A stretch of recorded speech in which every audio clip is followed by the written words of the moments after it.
Hey guys, welcome back. Thanks for clicking on the word. Okay, guys, so this is another demon word. I've got some informative information for you guys on the demon Duke Focalor. I'm going to share with you guys basic steps in invocation of him, reaching out to him, a bit on his characteristics, his strengths, his attitude as well. So I've made some notes for you guys, like I said, so I don't skip a beat. I've got specific points that I want to share with you on this one.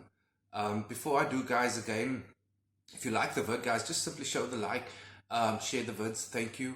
And again, if you need any of my services, for those who don't know by now, be it spells, invocation tarot readings, consultations, they are very personal, down to my spell work. They are extremely personal, and I design them according to each case by case base. Okay, so and we can get into that one-on-one to further help you. So anyway, so getting into Duke Focalor.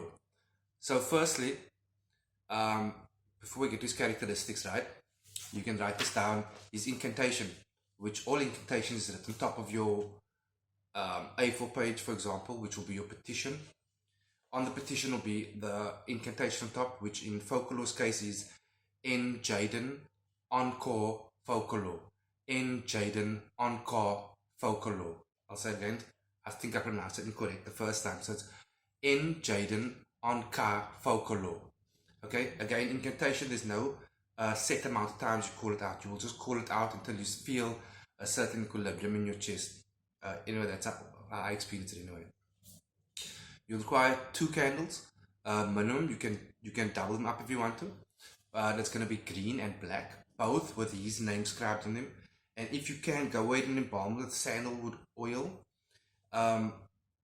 Some simple offerings to put on your platter, your altar area for him would be copper. It resonates extremely high with him. Water, some fresh water, which I recommend you change every day. Some good quality wine, red wine particularly, and sandalwood incense. Okay, so those are the offerings, and you got the incantation. So on your petition page, somewhere in the middle, you'll have his sigil hand drawn. There we go. And again, by all means, print it out around there, put it in frames. That's all bonus, but the petition always hand drawn, handwritten. Okay. Followed by words of welcoming the entity into your home and your presence, introducing yourself, and don't go and ask for like deep heart's desires just yet, or spell petitioning just yet. Keep it very basic. Ask for the presence, ask for the patronage, the hand in friendship, the big brother's presence as such, the guy in your corner you'd like. That's how you want to start a relationship. Don't go in asking for the whole world just yet, you know.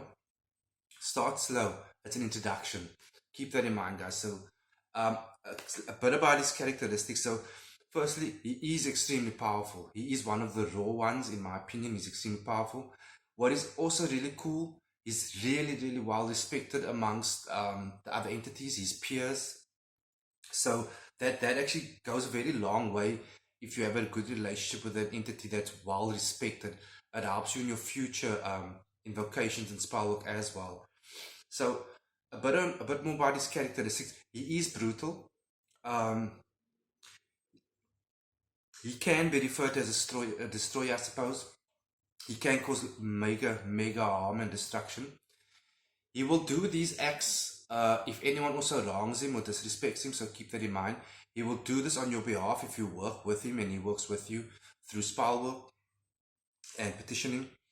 And on that note about him being brutal and extremely destructive, right? I've been asked a few times what entities are best to start with for beginners.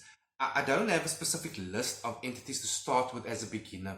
I always say knowledge. Learn the entity's characteristics, their attitude, their demeanor as such, and spend a little bit of time if you can with various ones, not all at once, and get a feeling for yourself. So saying that, you know, like when I do mention the really raw ones, I keep that as an indication for when you're a bit stronger and better at your invocation and your protection work. So yeah, I just thought I'd add that in for you guys as well. He's also great for protection for you, you know, once the relationship is established. So because of his nature, he would be protective of you in a very fierce manner. He's great when you're working with him for bringing out truth. So if you want to just speak to someone and get more truth coming out of them, whether it's a one-on-one conversation or through an actual spell book with him, right? Whether it's a case of you have issues with someone at work or a partner, you believe they lie and be untruthful and you want the truth to come out, he will actually force it out. They won't have a choice. It'll just flow out of them to you. Again, if worked correctly. Another awesome thing you can keep in mind with Duke Falco, his confidence is like next level confident. And I'm bringing that point up because it's an awesome characteristic to have in life. Like in any aspect of your life, just to have that confidence can change your life. And I mentioned this before, right?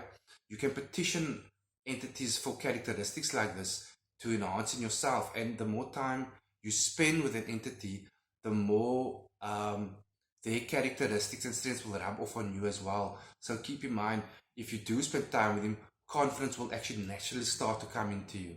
Guys, I hope you enjoyed. I kind of rushed through that to get to the points. Yeah, like, share. Till next time. Cheers.